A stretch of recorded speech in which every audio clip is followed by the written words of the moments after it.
महाबळेश्वरमधील ऐतिहासिक आणि हेरिटेज मिळकत असणाऱ्या गोल्फ कोर्स मैदानावर झालेली वृक्षतोड, बेकायदेशीर उत्खनन आणि अनाधिकृत शेड उभारणी विरोधात गेल्या काही दिवसांपासून तीव्र संताप व्यक्त होत होता. या पार्श्वभूमीवर आज महाबळेश्वर प्रशासन आणि नगरपालिकेने कुठल्याही राजकीय दबावाला बळी न पडता धडक कारवाई केली. गोल्फ कोर्स मैदानावरील हे अनाधिकृत पत्र्याचे शेड अखेर जेसीबीच्या सहाय्याने जमीनदोस्त करण्यात आले आहे. या धडक कारवाईमुळे बेकायदेशीर कृत्य करणाऱ्यांचे धाबीत दणाणले आहेत. मागील जवळपास 1 महिन्यापासून या संपूर्ण प्रकरणावर कायदेशीर प्रक्रिया पूर्ण करण्याचे काम प्रशासकीय पातळीवर सुरू होते.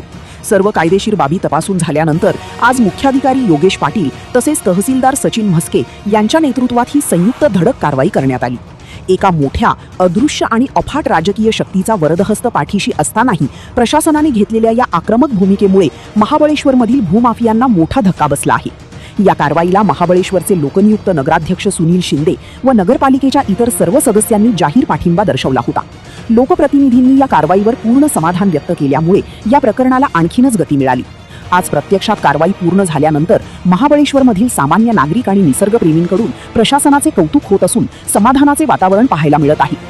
या धडक मोहिमेत तहसीलदार सचिन म्हस्के, मुख्याधिकारी योगेश पाटील यांच्यासह नगर रचनाकार श्रेयश पत्की, वरिष्ठ लिपिक बबन जाधव, करनिरीक्षक अमित माने, पाणीपुरवठा अभियंता प्रदीप बोरगे, सुनील केळगणे तसेच बांधकाम मुकादम व महाबळेश्वर नगरपालिकेच्या कर्मचाऱ्यांनी अत्यंत महत्त्वाची भूमिका बजावली.